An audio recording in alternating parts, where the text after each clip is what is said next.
나는 아빠다. 가족의 하루와 내일을 숫자 위에 올려두고 본다. 식탁의 반찬, 아이들 학원비, 아내의 미소, 그리고 내 노후까지. 결국 한 가장의 선택이 만든 결과라고 믿는다. 그래서 소문이 아닌 사실을 모은다. 감정은 잠시 뒤로 밀어둔다. 오늘 나는 기록한다. 금과 달러, 그리고 비트코인에 대한 이야기다. 도이체방크의 한 문장이 화제가 되었다. 그 문장을 떠받치는 데이터가 있는지 내가 직접 확인했다. 해외 기사와 공신력 있는 통계를 원문 그대로 추적했다. 그 사실 위에 내 투자 원칙을 올려본다. 언젠가 아이가 묻는다. 아빠는 왜 그렇게 투자했냐고? 그때 이 기록으로 대답하려고 한다. 아빠는 이렇게 생각했고 이렇게 움직였다고? 오늘도 아침밥을 먹이며 마음속으로 되뇌었다. 한 사람의 선택이 한 식탁을 지킨다고? 나는 흔들릴 수 있지만 원칙만은 흔들리지 않겠다고. 좋아요, 구독, 알림 설정을 눌러주시면 더 좋은 콘텐츠로 찾아뵙겠습니다. 여러분의 응원이 콘텐츠 제작에 큰 힘이 됩니다. 며칠 전 도이체방크가 내놓은 전망이 눈에 들어왔다.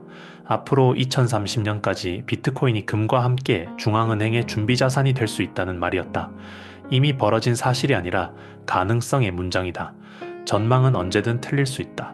그래서 나는 근거부터 확인했다. 코인데스크는 도이체방크 리서치를 인용하며 말했다. 비트코인의 30일 변동성이 역사적 저점으로 내려왔고 지난 8월에는 가격이 12만 3,500달러를 넘어섰다고. 뜨거운 구호보다 차가운 수치가 먼저였다. 변동성이 낮아졌다는 말은 시장이 조금씩 성숙해지는 신호일 수 있다. 하루에도 몇 번씩 쏠리고 흔들리던 시기가 지나가고 점점 더 많은 큰돈이 규칙을 만들기 시작한다는 뜻일 수 있다. 나는 이 신호를 흘려보내지 않았다. 그럼에도 마음속에 못 하나를 박았다. 전망은 전망일 뿐이다. 사실과 해석은 분리해서 기록한다. 나는 가능성과 현실을 따로 적어둔다. 밤이 깊어지면 노트북을 열어 숫자를 다시 본다. 그래프를 늘려보고 줄여보고 다른 기간으로 바꿔본다. 내가 보고 싶은 그림이 아니라 내가 봐야 하는 그림을 찾는다. 그게 아빠가 할 일이라고 믿는다. 이제 세계 준비자산의 지형을 펼쳐본다. 나는 달러의 자리를 먼저 확인한다. 달러는 2001년에 전 세계 외환 보유액의 약 72%를 차지했다. 그 비중은 완만하게 내려왔다. 2024년에는 약 58%였다. 2025년 1분기에는 약 57.7%였다. 달러는 여전히 중심에 서 있다. 그 사실을 부정하지 않는다. 동시에 다변화의 조짐이 조금씩 커지고 있다. 절대적 지배에서 높은 비중의 1위로 내려오는 과정이라고 나는 이해한다. 두 문장은 함께 성립한다. 달러는 건재하다. 다변화도 진행 중이다. 현실은 늘 복합적이다. 단정은 쉽다. 그러나 정확함은 되게 느리다. 나는 느린 쪽을 택한다. 느려도 검증 가능한 쪽을 택한다. 아이들과 손을 잡고 횡단보도를 건널 때도 이런 생각을 한다. 신호가 바뀌길 기다리는 시간처럼 투자에서의 기다림도 우리의 안전을 위해 필요하다고. 초록불이 켜지면 한 걸음씩 건너듯 나는 확인된 신호에만 발을 내딛는다. 다변화의 한 장면은 중국의 움직임에서 더 분명해진다. 2024년 한 해 동안 중국의 미국 국채 보유는 약 570억 달러 줄어들었다. 잔액은 7,590억 달러 선으로 내려왔다. 나는 이 숫자를 단편적으로 읽지 않는다. 달러를 버렸다가 아니라 구성을 바꿨다에 가깝다고 본다. 일부 보유를 줄이면서 금을 더 샀거나 노출을 낮추거나 다양한 통화로 비중을 나누는 움직임이 함께 진행되었을 가능성이다. 거대한 배는 급회전하지 않는다. 안쪽에서 무게중심을 옮기고 바깥에서 방향을 조금씩 틀어간다. 그래서 어느 날 항로가 달라져 있다. 다변화는 그렇게 온다. 우리 집도 다르지 않다. 지출의 무게중심을 옮기고 저축과 투자 비중을 조금씩 바꾸며 가게의 항로를 더 안전한 쪽으로 돌려놓는다. 큰 결심보다 작은 습관이 오래간다. 그 작은 습관이 아이들의 내일을 바꾼다. 금의 시간도 다시 왔다. 9월에 금 가격은 사상 최고 수준을 새로 썼다. 온스당 3,790달러대라는 숫자가 보도되었다. 나는 가격보다 행동을 먼저 떠올린다. 중앙은행의 순매수, 지정학적 불확실성의 증폭, 향후 금리 경로에 대한 시장의 해석, 이 모든 것이 오래된 도구인 금으로 모인다. 가격은 그 결과다. 원인이 쉽게 사라지지 않는다면 결과도 쉽게 무너지지 않는다. 금은 유행이 아니라 체력으로 버티는 자산이라는 사실을 다시 확인하게 된다. 금은 나에게 시간을 벌어준다. 급한 날에는 숨을 고를 시간을 주고 불안한 날에는 마음을 다잡을 여지를 준다. 포트폴리오의 가장 깊은 곳에서 묵묵히 버티는 존재다. 비트코인은 과거와 다른 옷을 입기 시작했다. 롤러코스터 같은 나날을 나는 잊지 않았다. 그러나 최근 데이터는 다른 이야기를 들려준다. 변동성은 낮아졌고 8월에는 12만 달러를 넘어섰다. 제도권 자금이 들어오면 시장의 언어가 바뀐다. 단타의 비명은 잦아들고 리밸런싱과 듀레이션, 상관관계 같은 단어가 전면으로 올라온다. 비트코인이 금과 닮아간다는 말은 상징 이상의 의미가 된다. 나는 이 변화를 확인하고 내 포트폴리오에서 비트코인의 자리를 조금씩 조정한다. 너무 빠르지 않게, 너무 늦지 않게 현금 흐름을 해치지 않는 선에서 시간을 편들어 모아간다. 다만 한 줄을 그어둔다. 도이체방크의 문장은 전망이다.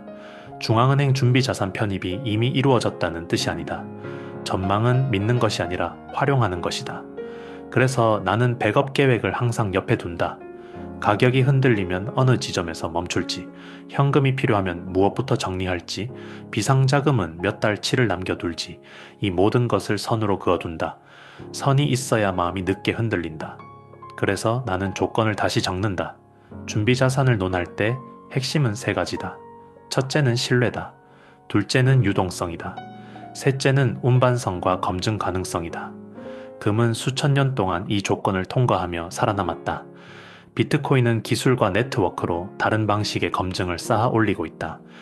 비트코인은 수많은 컴퓨터가 같은 기록을 공유하며 서로를 지켜본다. 그 위에 법과 회계, 보관과 결제라는 장치가 하나씩 쌓이면서 믿음의 성은 점점 높아진다. 성벽이 높아질수록 시장은 덜 흔들리고 돈은 더 오래 머물며 깊이를 만든다. 나는 이 과정을 멀리서 구경하지 않는다. 내 돈이 들어가 있기 때문이다.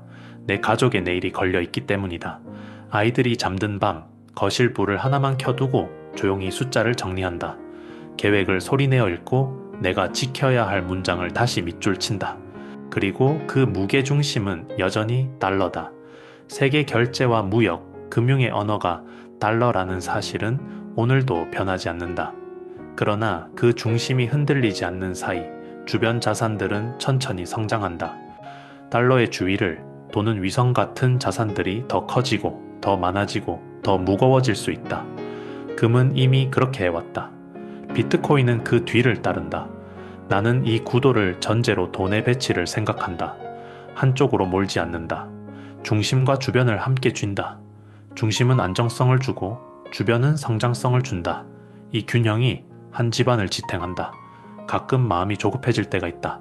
남들이 더 빨리 가는 것 같고 내 수익만 느린 것 같을 때가 있다.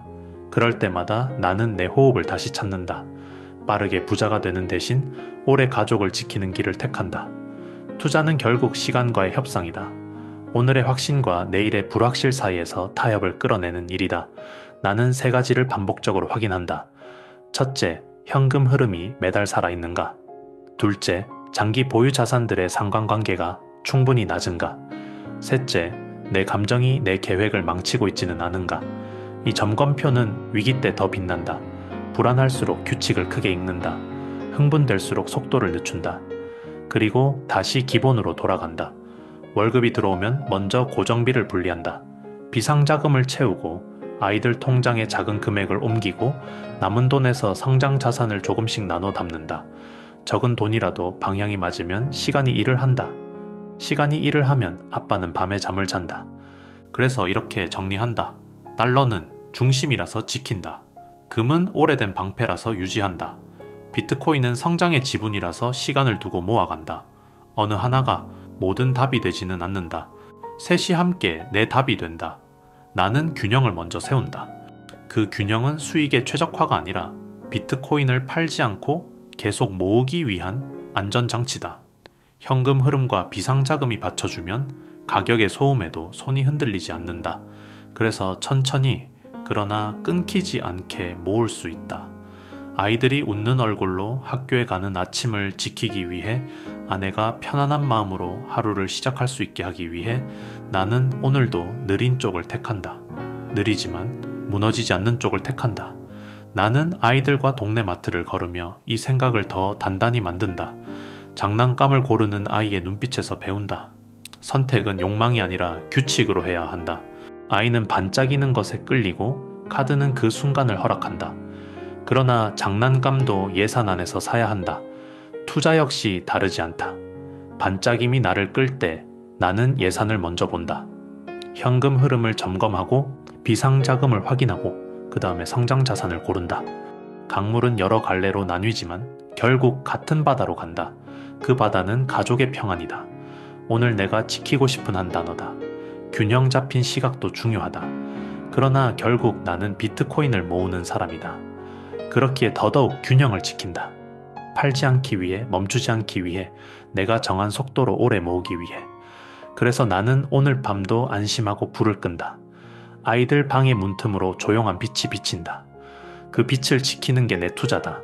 그 평안을 내일도 이어가는 게 내 일이다.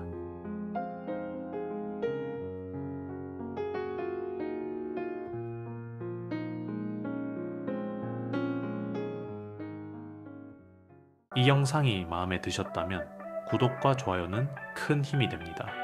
빠르게 움직이는 세상 속에서 우리는 느리지만 단단한 투자를 이야기합니다. 아빠의 투자 일기 다음 이야기에서 또 뵙겠습니다. 이 채널은 아빠의 투자 일기를 공유합니다.